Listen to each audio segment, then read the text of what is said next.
Hi everyone, welcome to All Four Queens. I hope you're all doing well, and look, have had a good Tuesday, and you've done your practices and stuff. See, I told you I stumble on that. It makes me feel. I think I just put it in the box, or have something going across the page. I think. So I was just sitting in reflection, and obviously there's a couple of readers I like to watch as well, and I see that there's some of them have watched some of my stuff, which is lovely, because obviously we all get the same messages, and it's the inspiration that matters, isn't it? And getting the message out to everybody, for the right reasons, obviously. I mean, there are those that are pinching it for the wrong reasons, but we know that, don't we? So I was sitting there, and I wanted to just, I know that one of the things I want to say as well, thank you to YouTube for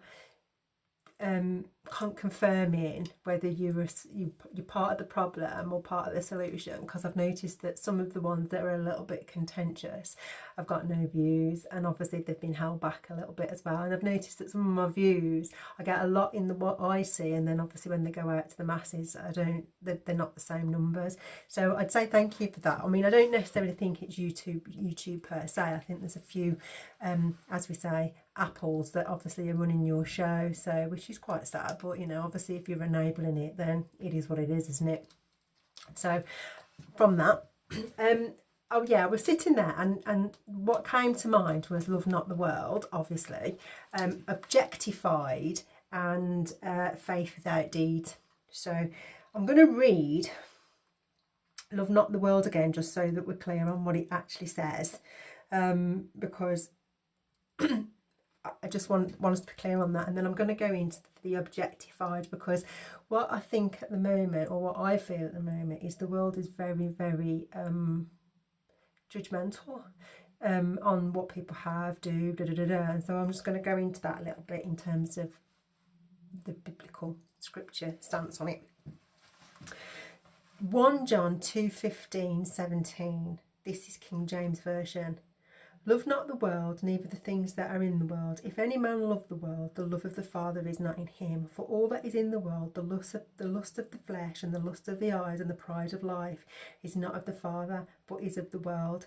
And the world passeth by, and the lust thereof, but he doeth the will of God abideth forever. So in other words, that'll all pass, but God will be forever. So I just wanted to read that, because I think as Christ consciousness is shifting, and as we're all starting to shift a little bit, and I've said this before, I don't think everyone, it's nice if you want to get into scripture and start to read it yourself if you're starting to awaken, because when I started to read it, there were so many things that made sense, especially the revelations, and if you look where we're at now and why it's happening now, to clear out all the stuff that's been buried from all the negative, dark conjuring up that people have done.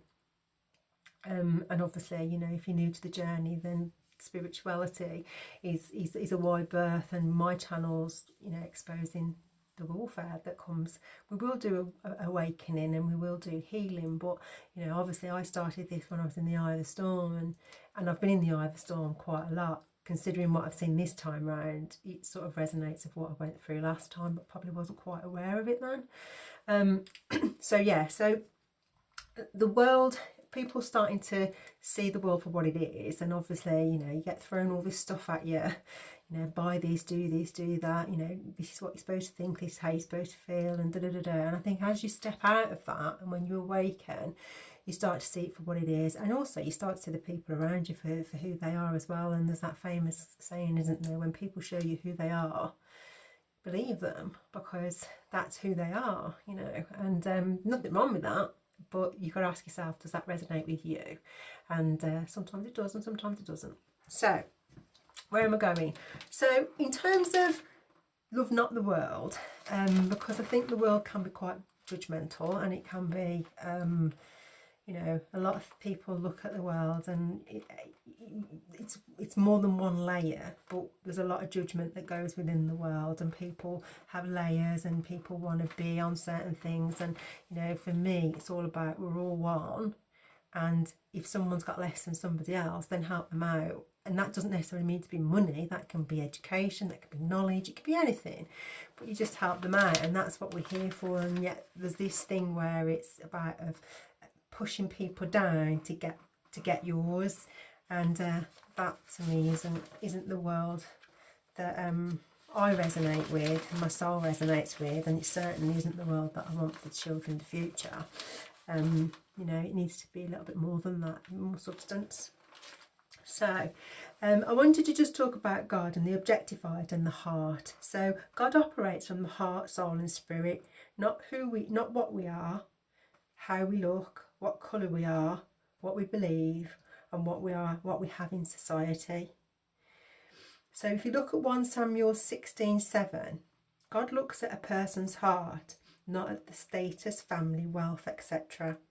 But the Lord said to Samuel, do not consider his appearance or his height, for I have rejected him. The Lord does not look at the things people look at. People look at the outward appearance, but the Lord looks at the heart. God alone knows the heart because he searches it to reward a person to their conduct according to what their deeds deserve.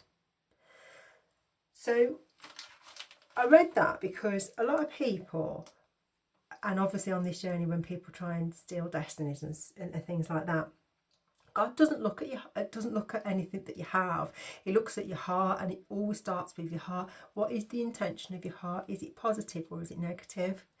And also, when you look at people's journeys, I think I said it on a previous one, the things that I've gone through, and even the conservative shit, because there's stuff in there that's quite sensitive, and you know, I talk about it, you know, the abuse and things like that. That's part of the journey as well, and people come along and see this glorious stuff that you're going to have and go, oh, I'm going to have that. And actually it's a blessing from God when something's awarded to you, and that comes back to faith without deeds. So I want to read something to you out of the Bible now where it talks about deeds, because people are so quick to make judgments on what people are, who they are, what they look like, whether they've got this, whether they've got that, you know, laugh at them for whatever reason, and you don't know anything about their heart. You just see the exterior, but you don't see the heart, and it's the heart that makes the difference, because are they a kind heart or are they a mean heart? And that's the difference. So when people go around trying to steal other people's stuff, the question is, what have you done to achieve that? Apart from steal. And that means that we're going down the devil's highway of kill, steal and destroy, opposed to God's energy of love, peace, harmony and oneness. And obviously we have our trials and tribulations as well that we have to go through to get the blessing. So faith without deeds. This is in James 1:2-6. Faith and deeds. What good is it, my brothers, if a man claims to have faith but have no deeds? Can such faith save him? Suppose a brother or sister is without clothes and daily food. If one of you says to him, go, I wish you well, keep warm and well fed, but does nothing about the physical needs, what good is it? In the same way, faith by itself, if it is not accomplished by actions, is dead. But someone will say, you have faith, I have deeds. Show me your faith without deeds, and I will show you my faith by what I do. You believe that there is one God, good. Even the demons believe that and shudder. You foolish man, do you want evidence that faith without deeds is useless? What not our ancestors Abraham considered righteous for what he did when he offered his son Isaac on the altar? You see that his faith and his actions were working together, and his faith was made complete by what he did.